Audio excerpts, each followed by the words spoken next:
That was the revolutionary and leader in the Popular Front for the Liberation of Palestine, Qasem Kanafani.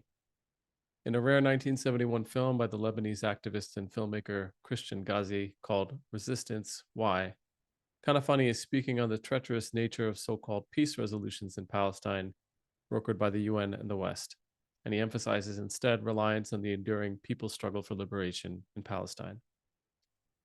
Today, we'll hear more about what ending hostilities might look like and whether the terms we commonly hear, peace, ceasefire, truce, can accurately describe what to expect in the next phase. This week, the president offhandedly mentioned, while eating ice cream on a campaign visit in Michigan, that an agreement might be at hand as soon as this weekend. Was Joe Biden being serious about progress made in the Paris truce talks? Or was this a cynical attempt to mitigate backlash from Michigan's Arab community ahead of this week's primary? Stay tuned as we cover that and more key political developments and discuss how the terms of a potential end of hostilities are as important as the historical process by which they might be achieved. As always, I'm Thomas Murray Dawson with Center for Political Education, and I'm joining you from the occupied lands of the Ohlone people in the East Bay of California. We encourage all our participants on this call located in the Bay Area to pay their Shumi land tax, which you can do by following the link in the chat. The chat will be disabled for these calls, except for us to share information with the audience. If you have questions you'd like to get answered during the call, please use the Q&A function at the bottom of your Zoom screen. We'll try our best to answer them there. In that same toolbar, you can find the CC button to enable closed captioning. We're also grateful to have ASL interpreters on hand throughout this call. On behalf of CPE, Bay Resistance, Arab Resource and Organizing Center, and the Anti-Police Terror Project, welcome to Palestine Solidarity Announcements. If you're new to PSAs, these calls are a space for us to provide weekly updates on what's happening in Palestine, the most recent calls to action, and ways you can join the ongoing solidarity work for Palestine in the Bay Area. Juxtaposed with Joe Biden's glib and non-committal remarks regarding an end to the violence in Gaza this week, we witnessed one of the most serious acts of moral clarity and protest by an active member of the U.S. military since Israel's most recent aggression began. Aaron Bushnell, a 25-year-old airman who worked on military intelligence in the U.S. Air Force, and from some reports may have handled intelligence regarding U.S. involvement in Gaza, declared that he would no longer be complicit in genocide and self-immolated at the steps of the Israeli embassy in Washington, D.C. His sacrifice has sent shockwaves through the United States and gained recognition from many in Palestine and the Arab world. It comes as more information emerges around the concerted efforts of the New York Times and other mainstream news outlets to promote false and inflammatory reports about the October 7th attacks in the early stages of the war, including and especially allegations of mass rape and child killings. Meanwhile, the drumbeat of atrocities documented by Israeli soldiers continues unabated. Bushnell's protest also comes as information has been leaked regarding truce talks in Paris. And as I mentioned earlier, it's still unclear whether any of the leaked terms are close to being agreed upon. Today's agenda is as follows. Melissa Fan will, as always, lead us in a semantics branding practice. Then Samer Arabi from Iraq will share updates and analysis on political developments internationally and in the US. And we'll be joined by Mohammed Kader from US Campaign for Palestinian Rights to talk about US funding to Israel, looking at the role of Congress and the current federal administration. Finally, Samer and I will try to review some terms within the international lexicon that describe pauses and stops in wars, and if we have time, touch upon what parties to a ceasefire in Gaza are considering at this juncture. Thanks again, as always, for joining us today, and please keep up the fight to free Palestine. With that, I'll hand it over to Melissa.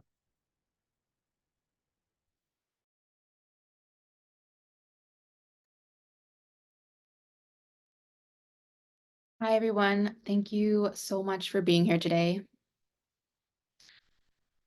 Every week brings new horrors as the escalation of the genocide in Palestine continues. I personally remain astounded at each new image that comes out of Gaza, and I feel my own sense of rage and desperation only intensify the longer this goes on. I know that many of us are feeling this way. Aaron Bushnell's act of self-immolation testifies to this fact. We are all grappling with levels of rage, grief, despair, disbelief, and heartbreak that many of us have never felt before.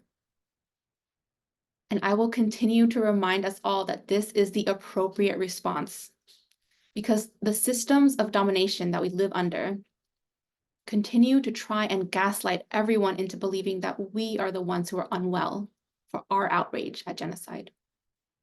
No. Rage is the appropriate response. Desperation is the appropriate response. Deep, deep heartbreak is the appropriate response.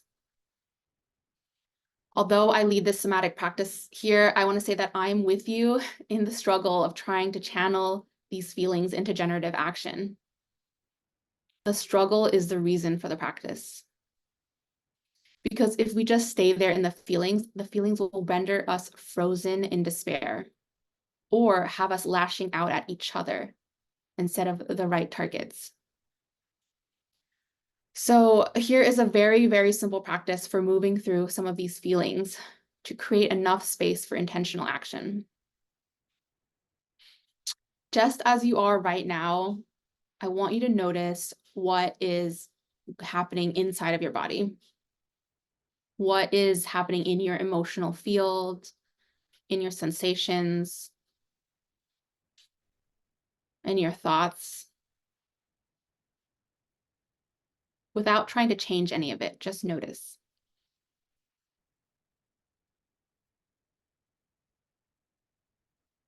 Notice the pace of your breathing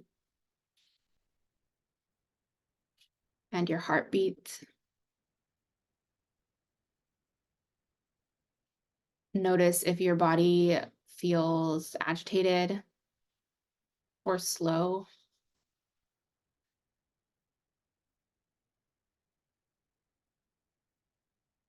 And if it's possible, try to give voice to some of these feelings. How would you label them to communicate them to somebody else?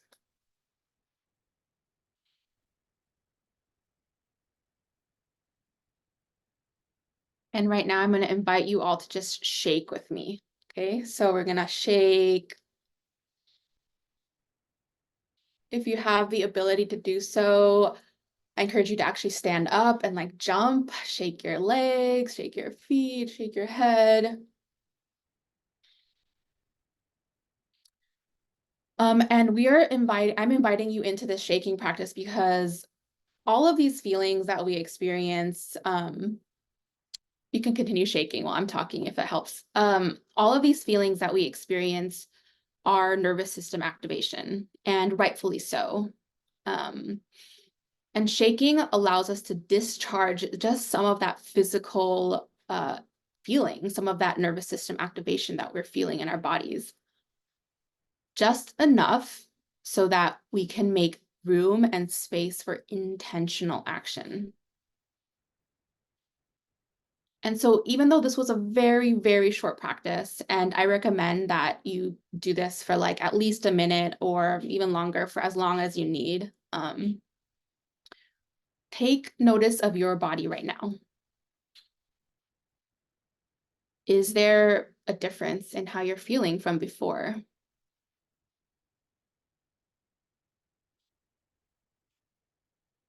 And if there is, I'm going to invite you to identify one value that you want to root in for your actions. For me, that feeling is almost always love.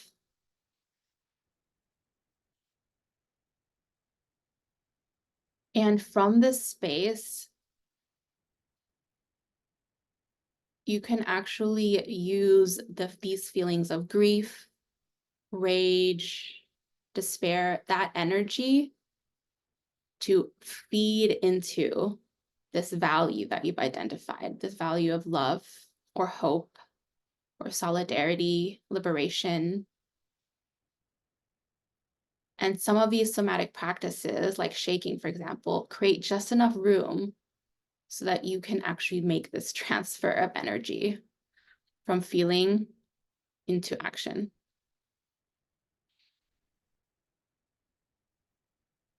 I hope that this helps some of you. And once again, I'm just planting seeds. So please, if this resonates with you, practice every day, practice in your own time.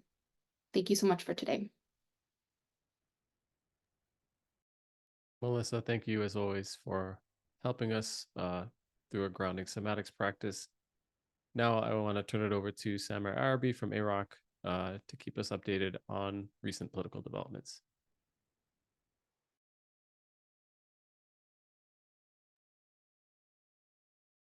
Thank you so much, Thomas. It's a pleasure to be here as always. Absolutely wild week of mostly really horrible things, so I'm probably just gonna jump right into them. Just, as I always try to do, I want to start with a focus on what's been happening in Palestine, zoom out a little bit to the broader political developments that are happening around it, and then talk a little bit about organizing and mobilization updates here and across the US. But every week I put those like saying Al Jazeera casualties and damage numbers, and the dark milestone we hit this week was that the number of people confirmed killed by the Palestinian Ministry of Health in Gaza is now over 30,000. The real number, of course, being significantly higher, but this is the number of categorized and confirmed people that have been killed. That's 1 out of every 75 people, which is an absurd, impossible number to wrap your head around. And the way that we tipped over into the 30,000 number is itself quite a story, but we'll come back to that shortly. I want to talk a little bit about Rafah, which, for the past couple of weeks, everyone has been really worried about the sort of imminent ground invasion, which has still not materialized. As we discussed last week, the Israeli government has now said that they are planning on doing it by the beginning of Ramadan, which is now about 10 days away, if no ceasefire is secured before then. It's still not entirely clear what they're trying to do here or why this ground offensive continues to be delayed and postponed. I do think it's relatively clear that the Israeli military doesn't want to go into Rafah, not because of any humanitarian or human concerns, but simply because it would be a disaster, and they clearly don't have the capability of managing it well. And this is happening in the context of, the sort of IDF imposed security in the rest of Gaza breaking down in pretty significant ways. And all of this, Israel has pulled out an entire division of forces from Gaza, so they don't seem well equipped to be doing this ground invasion. So, time will tell what actually happens with this. The saber rattling is very high. They keep talking about the imminent ground invasion, but generally, as a rule, like if you're actually going to do the thing, you don't spend weeks saying that you're about to do it. So, yeah, unclear where that's headed. But I think one clear takeaway from that is just that they're trying to build pressure for a ceasefire, which, interestingly, now the Israeli state itself is somewhat desperate to just get a ceasefire and be done with this. A tactic in that negotiation process, I'm really horrified to say, is the sort of systematic starvation of the people in Gaza. And that's been an ongoing tactic from the beginning. I mean, it had been a tactic of the Israelis in Gaza prior to October 7th, where they would, monitor the total number of calories going into Gaza to keep it just above starvation levels. And as you can imagine, now that aid in Gaza continues to go down and has gone down significantly, even since the International Court of Justice opinion in January, is really ramping up that starvation campaign, where we're getting to the point now where regularly Palestinians in Gaza are dying from starvation. And in addition to sort of like the broader genocidal intent of using starvation as a weapon of war. It seems rather clear that they're using it as a like a forcing function, as a way to sort of push Hamas into a ceasefire negotiation. And that's something that maybe Thomas and I can come back to when we get into more conversations around the ceasefire piece specifically. The other sort of macabre outcome of this, obviously, is that the very little aid that Israel does let in often ends up being a site of violence, and we saw the worst example of that just yesterday, where an aid convoy, that wasn't a sort of traditional aid convoy. I think it's also really important that a lot of folks haven't really picked up on that this wasn't like an UNRWA or a UN or a Red Cross, Red Crescent aid convoy. It was an Israeli military aid convoy. So not done in coordination with any of the humanitarian agencies or the UN, just the Israeli military bringing in aid that then proceeded to massacre people who were trying to get that aid in a way that is really, really horrific. And in typical IDF fashion, the Israelis first said that they didn't shoot anybody, that it was a stampede. And then later, when, incontrovertible video evidence came out, said that the Israeli soldiers shot these starving Palestinian civilians because they were scared for their lives. So like Israeli soldiers in full military combat gear in literal tanks and armored vehicles claimed to be so terrified of starving women and children that they massacred over 100 of them and another 600 or 700 injured. It was just a really horrific moment and a really dark spot for what continues to be an ongoing horror. In the context of all this, ceasefire negotiations. We all saw earlier this week Joe Biden eating his ice cream cone, saying that he expected a ceasefire by Monday. Monday now being 3 days away. And, almost immediately after he said that, basically every party to the ceasefire negotiations tried to qualify it by saying, actually, no, we're not close.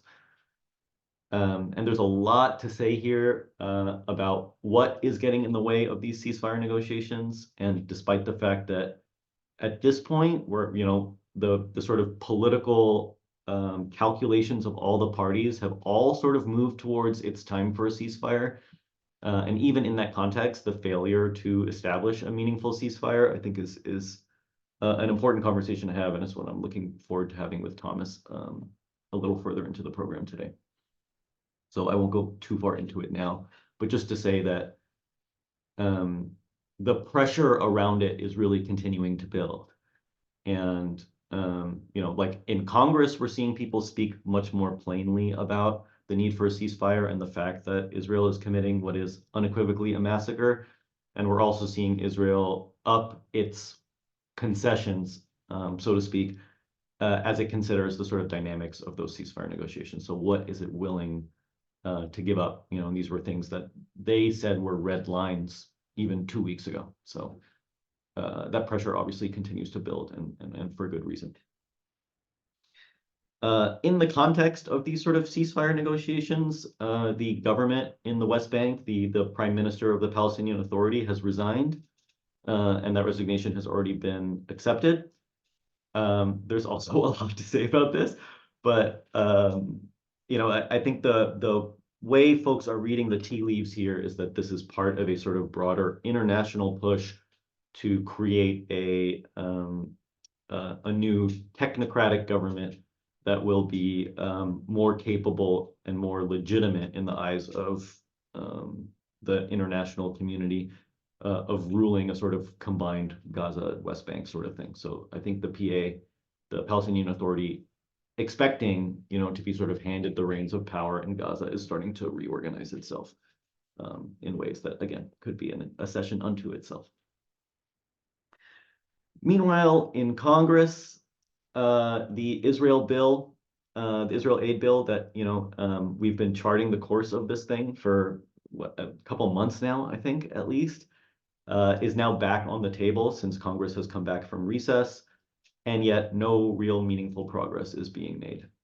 So Democrats in the House continue to want the Senate bill that passed, which was, also strips all aid to UNRWA, but does provide some humanitarian assistance to Palestine and other places, and 14 billion in military aid to Israel and billions to Ukraine and whatever.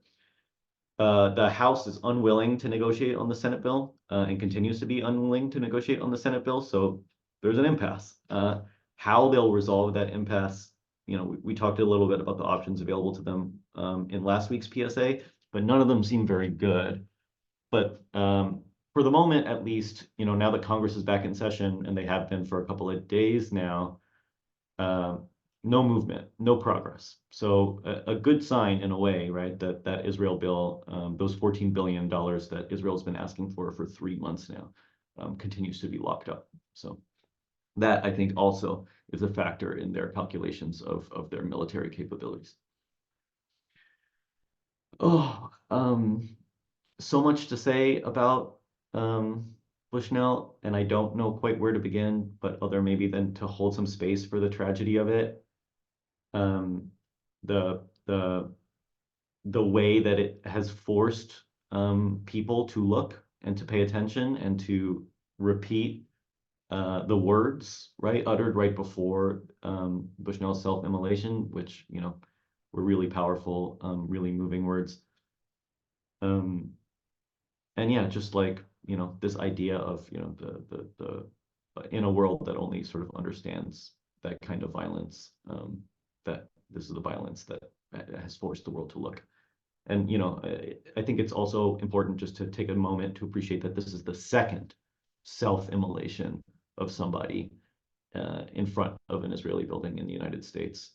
The former not being active duty military and therefore not receiving as much attention.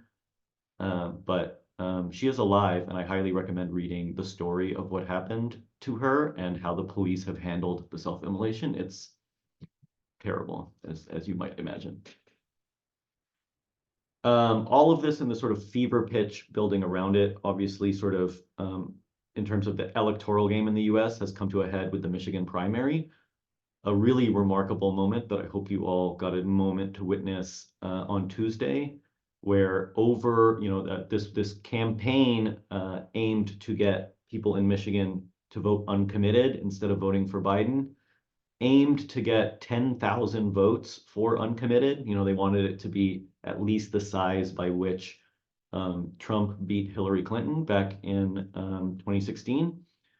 And instead of getting 10,000 uncommitted votes, they got 110,000 uncommitted votes, a truly remarkable number.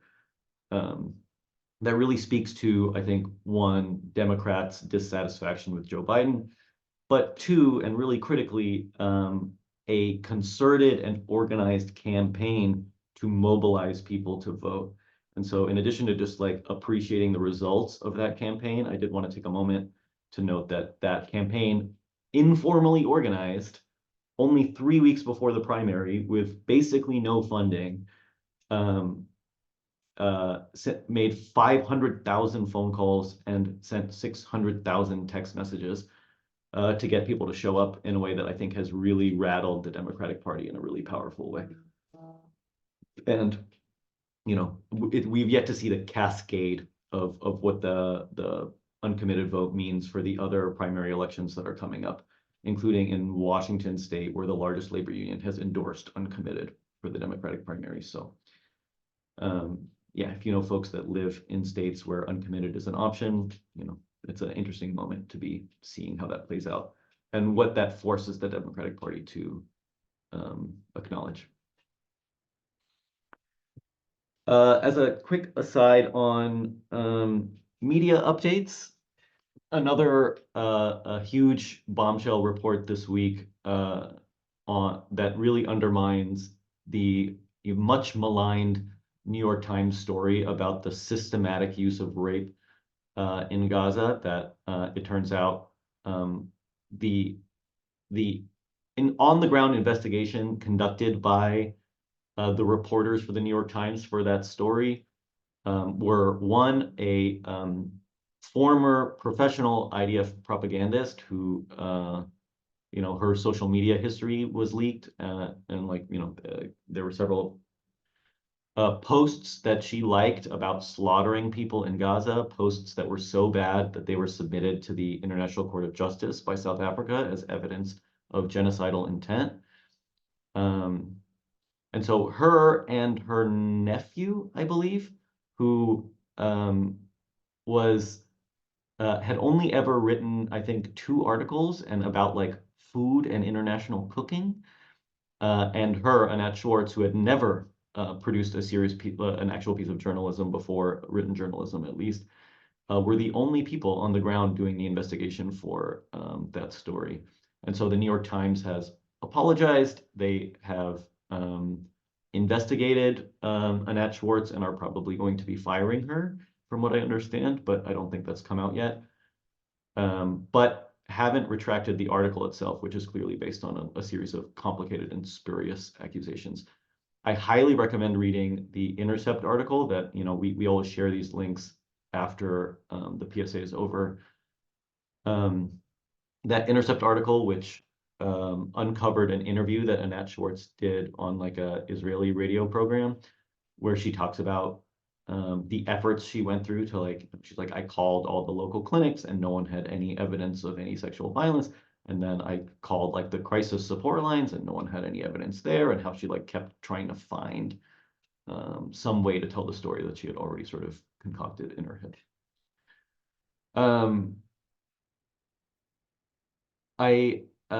This really should have been up with the Israel aid bill stuff, but another couple of really remarkable turnabout faces for some high-level U.S. administration officials, including the Secretary of Defense, who, grilled by Representative Ro Khanna, acknowledged that 25,000 of the people who have been killed so far are women and children, and that's with a confirmed death count of 30,000, which is remarkable for a series of reasons. One, just putting Lloyd Austin into that corner and his acknowledgement of the carnage, but also Ro Khanna, who went from being adamantly against a ceasefire until his office was repeatedly occupied, his meetings were repeatedly disrupted, is now speaking out very strongly against providing more U.S. military aid to Israel. So just to say that pressure, it works.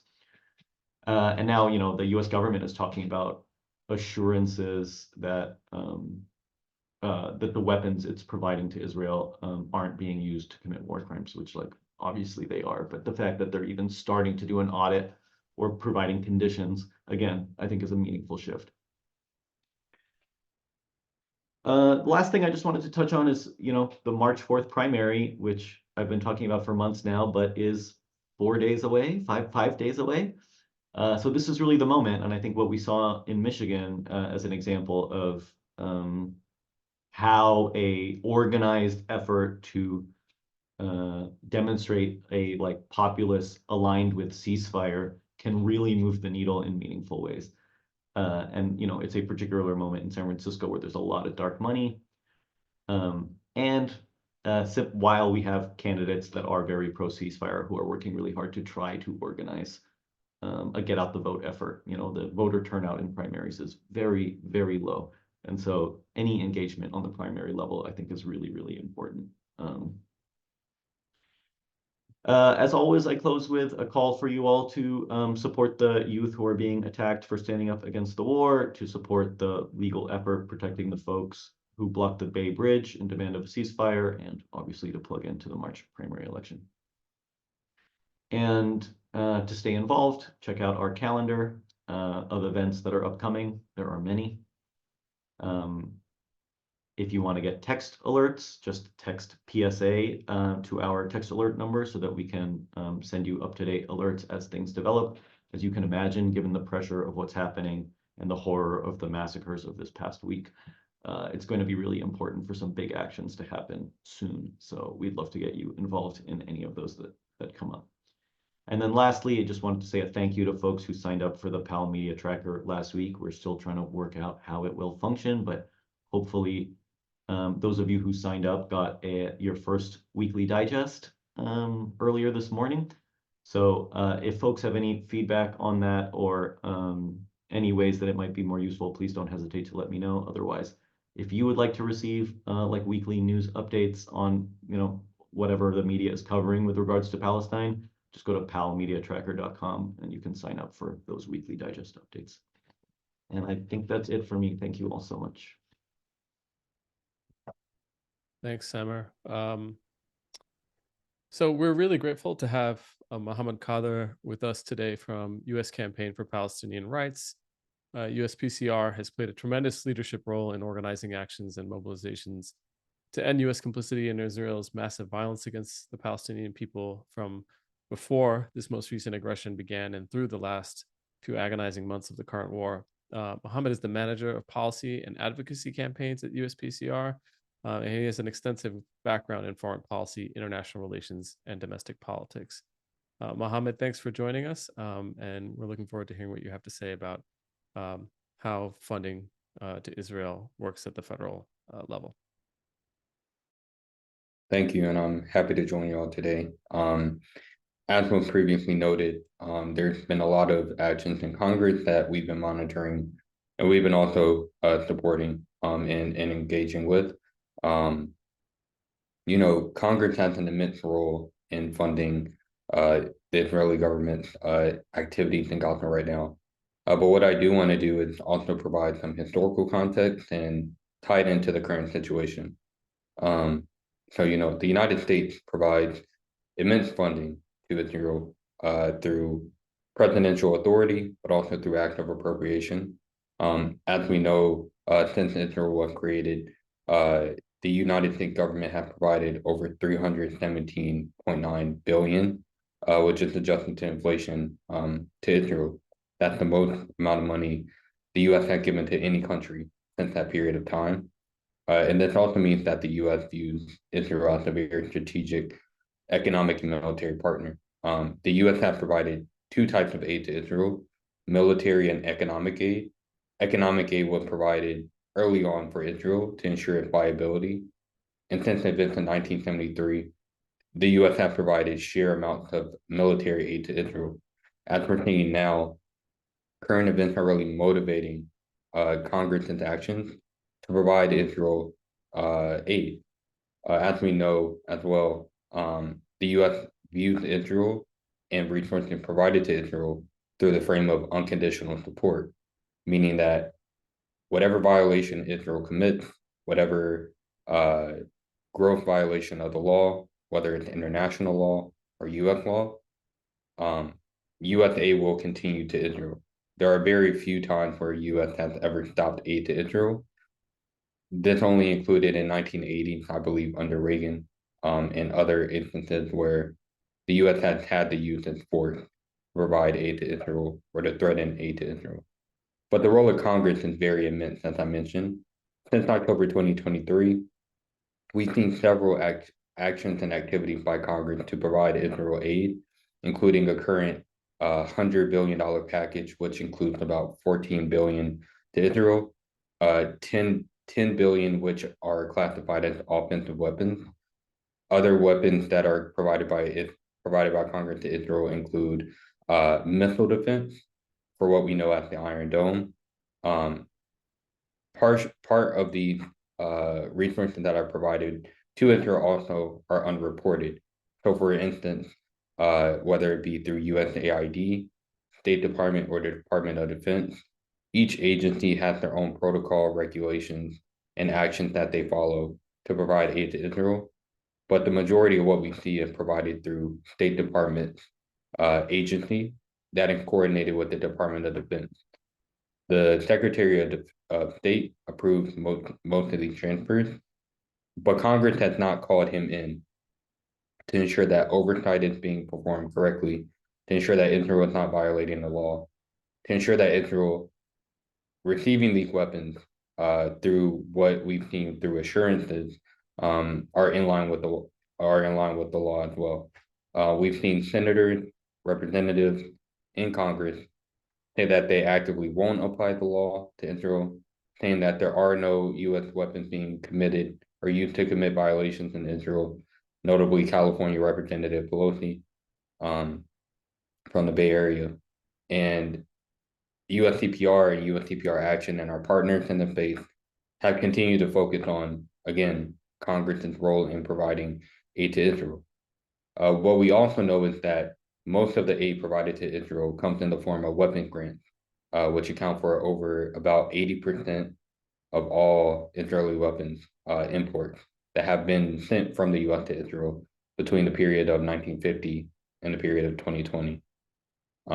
We also know that most of the US aid, if not all of the US aid, is provided through what's called a Memorandum of Understanding, or also an MOU. The last MOU was signed, I believe, at the end of the President Obama administration. This MOU dictates 3.8 billion per year to Israel, or what's classified as about $38 billion over a 10-year period. The next MOU is set to come up in 2026, so in a couple years, and we anticipate a likely increase as a result of the demands of Israel, but also the outlook of members of Congress who have been even more and more disconnected from the position of their constituents and the people who focus on these issues. We also know that MOUs or government-to-government agreements like this have increased under President Bush and President Clinton in the late 90s and early 2000s. There are also two other areas that don't come up in conversations about the role of Congress, but also the role of US aid to Israel. Things that we see are called FMF, or foreign military financing, or foreign military funding. This is a federal program that allows Israel to get money provided by Congress and to essentially buy more weapons or put that money into their own arms industry. And then there's also foreign military sales, which allow for Israel under US law, again, to essentially sell weapons once the US government and the foreign government enter an agreement called a letter of offer and acceptance. And Israel profits, again, from US weaponry and machinery. This includes also notifications of sales of aircraft, helicopters, refueling tankers, precision guided missiles and munitions, including unguided missiles that have been used to kill, bomb, and destroy areas of Gaza and Palestinians in Gaza since October 2023. We also know that Congress has a unique role because it performs oversight, as I mentioned earlier. Oversight is the practice of ensuring that the executive government is not just violating the law, but adhering to the law, and also ensuring that protections and assurances, again, from the congressional side are had from the executive side. So it's the checks and balances between powers, Congress and the federal government, or the executive branch of the federal government. One of the biggest things that we have seen as well is that there is an additional layer of funding to Israel that not just bypassing Congress, but it's coming from the state and local level. And this is something that we have been very concerned about. One of the biggest flags, if you will, is what's called Israel bonds. Israel bonds were a program that was created by the first Israeli Prime Minister, David Ben-Gurion, who the current airport in Tel Aviv is named after. He created this program called Israel bonds to fund the Israeli government and Israel following its invention in 1948 to ensure economic viability. Today, since October 2023, states and local governments and local areas have given Israel $300 million in economic revenue as a result of buying Israel bonds, which are registered as a security in New York, similarly as other Israeli entities are registered. And this has allowed Israel to not just benefit from direct military aid coming from Congress, but also allow for direct investment into their society and their economy. All in all, this allows Congress to pursue activities in terms of funding people-to-people programs, funding other areas of interest under things like the Abraham Accords and normalization efforts. We also know that beyond Israel bonds, Americans provide direct assistance to Israel, including donations through what's called the JNF, or the Jewish National Fund, and what's called their Blue Box, which is a small tin of donations that they use to plant trees that uproot Palestinians from their land and destroy Palestinian land in total. We also know that there's taxable donations, which Congress does have authority over, to investigate the use of taxes and tax activity through relevant committees. These are often channeled and funneled through nonprofit organizations registered in states like New York, to build and construct settlements in the West Bank, in and around Jerusalem, and at the moment, what appears to be in North Gaza and around the Gaza perimeter. We also know that there are Israeli-supported efforts that members of Congress either do attend in a personal capacity or have previously supported. This includes things like the gala at the Friends of the IDF annually. This also includes campaigns through a group called the United Jewish Appeal, also through the Council of Jewish Federations, and other umbrella organizations that are proxies or supported by the Israeli government. We know that USAID in all of its forms, whether it be military, economic, or social funding for Israel and the Israeli government activities, we know that Congress has an immense role. They not just have a role in appropriating all that money, they also have a role in oversight, performing investigations, and ensuring that aid given to Israel is not in violation of the law, but also ensuring that it is not used to commit violations against Palestinians. We've seen Congress historically have this role when it came to South Africa and committing heinous activities. There is an entire law, for example, that ensures that the U.S. uses its full authority and its full weight to ensure that aid to Israel or aid to South Africa was not used to commit acts of apartheid or to fund apartheid or allow for the proliferation of apartheid. But similarly here, we've seen a complete shift and a complete disconnect from the role of Congress in this. The role of Congress instead has been to support the facilitation of heinous atrocities and activities in Gaza, and also taking a step back. Most, if not all, of the weapons that have been used to commit, whether it be the killings of over 30,000 Palestinians in Gaza, have likely but not been a U.S. weapon, whether it be a bomb, an artillery shell, a missile, or any type of other resource. But also adding that these are all taxpayer dollars that are being given to Israel.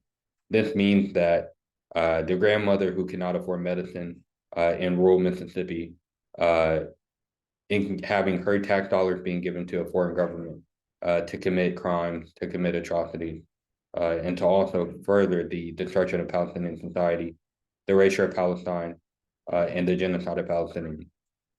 So as we think about the events today, and obviously everything that Samar shared earlier and what we'll hear later about ceasefire, it's very important to understand that Congress has an immense role, but it's beyond Congress. It's a deeply embedded nature of American society that has funded Israel, whether it be $48 billion in Israel bonds since 1951, or whether it be over $300 billion to the Israeli military since 1948.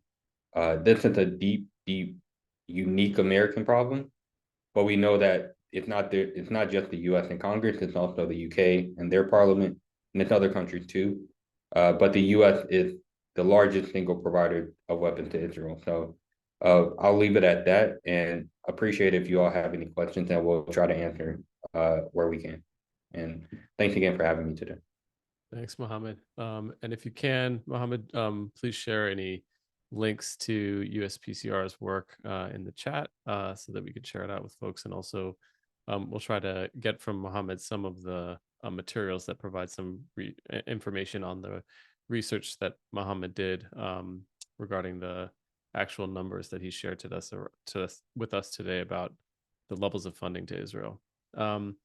So, mindful of time, Semmer, and I are going to start a conversation today to sort of start talking about the parameters of um, ceasefire and how to define it, what the terms might be, and then we'll obviously have to continue this conversation next week. And as Samar, as you kind of shared during your updates, this is a developing and fluid situation. There's a lot of unknowns. There's a lot of saber rattling and posturing, and so things can change quite rapidly.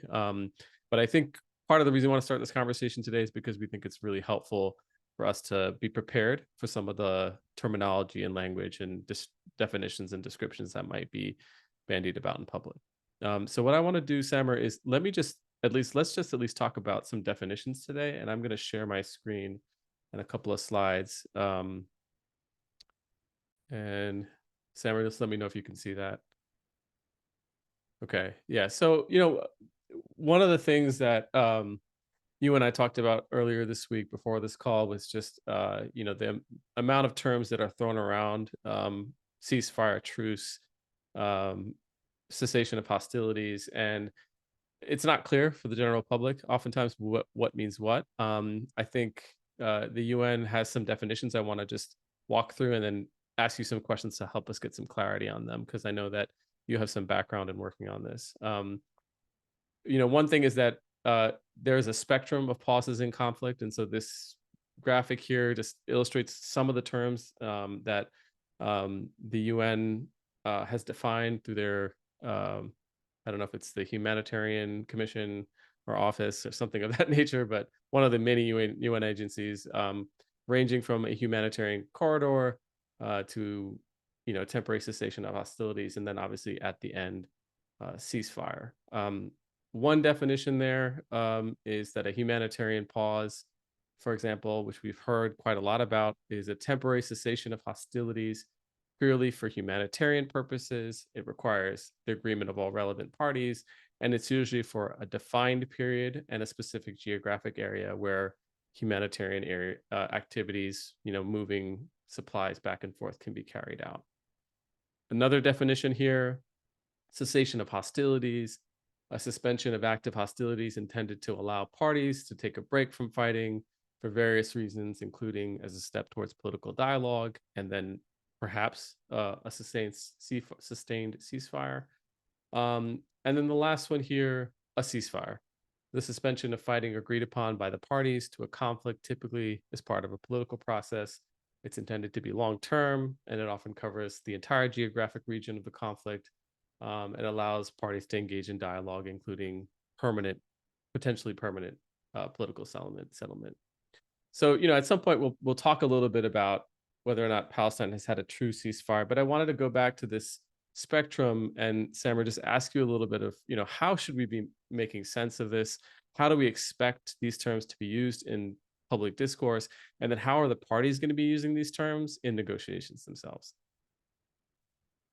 Those are all great questions. Thanks, Thomas. And it's tricky, right? Because different people are using terminology in different ways. And I'm sure everybody has experienced people use the word ceasefire to refer to everything on that spectrum.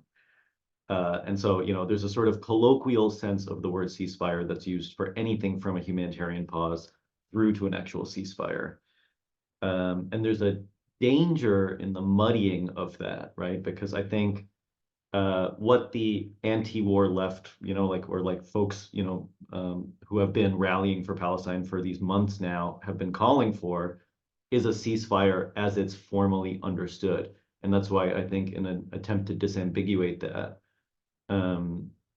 have been using the phrase permanent ceasefire, right? With the idea being that, it's not just stopping the carnage for a week so that the carnage can then pick back up again, but rather something that meaningfully addresses some of the underlying dynamics that create this sort of cycle of violence. And, when you look at that sort of spectrum from humanitarian pause to ceasefire, there's sort of two variables that are changing as it moves up that line.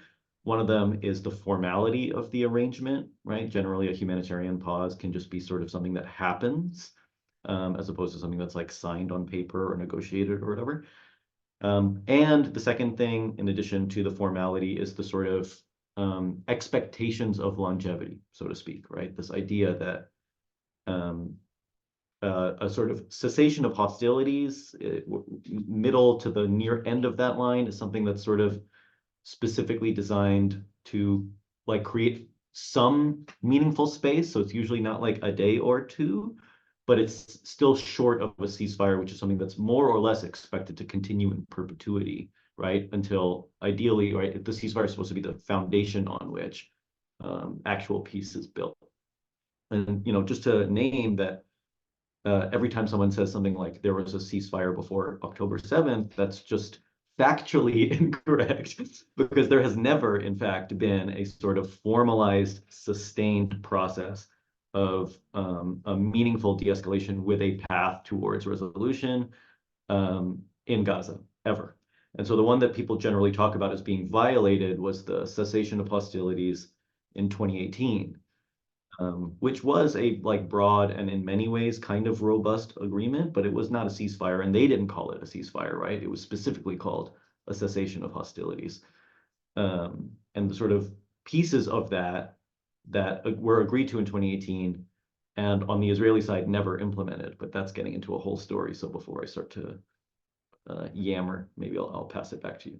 No, that's all really helpful, and I am curious, if you can also maybe talk a little bit about um, whether or not there are indications from what we've seen in the news reports you shared today of which one of these avenues we're heading towards, because um, the amount of posturing and the amount of misinformation or disinformation or underinformation we're getting has been quite tremendous throughout this period. Social media has not made it easy, and so even the president's acts this week, and in talking about what's going back and forth, you and I talked about how the following day, senior Hamas spokesperson was on Al Jazeera and said, I don't know what he's talking about.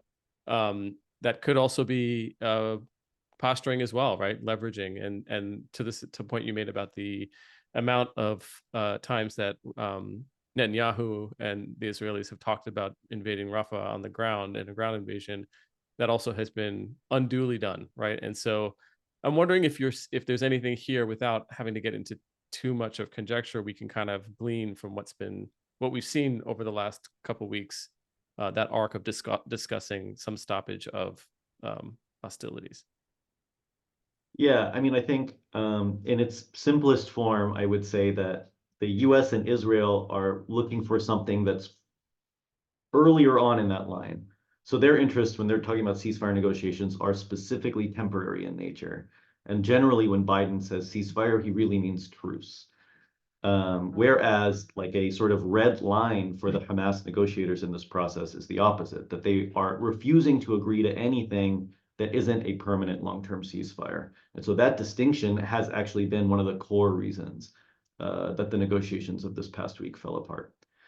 And the calculus under that is a really complicated question that I don't think, that may be a thing for us to talk about next week. But just to say very quickly, that I think the situation on the ground is forcing everybody to adjust what their sort of planned position for the ceasefire negotiations were. So Israel, I think, which wanted something very temporary so that it can continue its military operations, is facing a reality on the ground where those military operations are collapsing.